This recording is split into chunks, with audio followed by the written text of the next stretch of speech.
यकीन मानो दोस्तों, दुबई में रहने वालों के लिए बहुत बड़ी खुशखबरी सामने आ रही है दोस्तों। और छुट्टी से बड़ा खुशखबरी, जो लोग यूएई दुबई में रहते हैं उनको पता है कि जब हमारे लिए कुछ छुट्टी का ऐलान होता है, हमारे लिए छुट्टी का कुछ न्यूज आता है, तो इससे बड़ी खुशखबरी कुछ हो ही नहीं सकता है।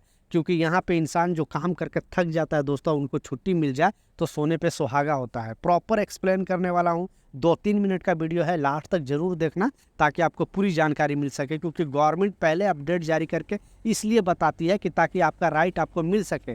कम जानकारी की वजह से आपको जो राइट है आपको नहीं मिल पाता है, तो इसीलिए गवर्नमेंट ने अपडेट जारी करके बताया दोस्तों। और इसमें पूरा एक्सप्लेन किया है, ऐसे 9 छुट्टी के बारे में बताया दोस्तों कि किस किस टाइम आपको 9 छुट्टी मिलने वाला है। बट जो लास्ट में छुट्टी जिस पे बात करने वाला हूँ दोस्तों, क्योंकि ये लंबी वीडियो हो जाएगी, जो अपडेट जारी करके बताया उसके बारे में आपसे बात करने वाला हूँ। तो इसमें बताया गया है कि मान ली किसी भी कंपनी में आप काम कर रहे हो, लेकिन आप 1 साल, 1.5 साल, 2 साल, उसमें बताया कि कम से कम 2 साल आपको उस कंपनी में होना चाहिए।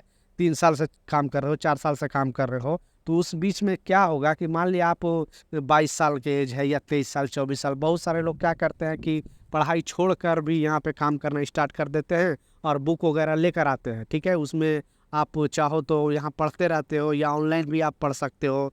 तो उसमें अगर आप चाहो दोस्तों, तो गवर्नमेंट ने लेबर लॉ में ये लिखा हुआ है और उसमें करेक्ट बताया हुआ है। कोई भी कंपनी अगर इसके अगेंस्ट करेगी तो दोस्तों उस कंपनी के खिलाफ आप शिकायत दर्ज कर सकते हो। तो उसमें बताया गया है कि आप चाहो दोस्तों तो 10 दिन का आप छुट्टी ले सकते हो। मान लिया आपको अगर एग्जाम देना है, आप यहाँ नहीं, ऐसा नहीं कि सिर्फ यहाँ पे पढ़ रहे हो, इमारात में पढ़ रहे हो तभी नहीं, आप अदर कंट्री में भी पढ़ रहे हो, इंडिया, पाकिस्तान, बांग्लादेश, नेपाल, कहीं पर भी पढ़ रहे हो, और आपको अगर एग्जाम देने के लिए आपको छुट्टी चाहिए, तो आपको दोस्तों लाजिम 10 दिन की छुट्टी आप कंपनी में अप्लाई कर सकते हो। और जो कंपनी अगर वर्करों के लिए दोस्तों, ऐसे नहीं कि सिर्फ ये सरकारी कर्मचारी के लिए या बड़े उद्योगों के लिए, ऐसा नहीं है दोस्तों। जो निजी कंपनी में, यहाँ प्राइवेट कंपनी में काम करते हैं दोस्तों, उनके लिए भी ये रूल है कि उनको 10 दिन की छुट्टी लाजिम कंपनी को देना पड़ेगा। तो अगर आप पढ़ने वाले बच्चे हो दोस्तों, तो आपको डरने की जरूरत नहीं है। बहुत सारे लोग बोलते हैं कि आप तो मैं काम करने लगा, मुझे एग्जाम है, मुझे छुट्टी नहीं मिलेगी, लेकिन गवर्नमेंट सारे लोगों के लिए सेम है और 10 दिन की आपको छुट्टी मिल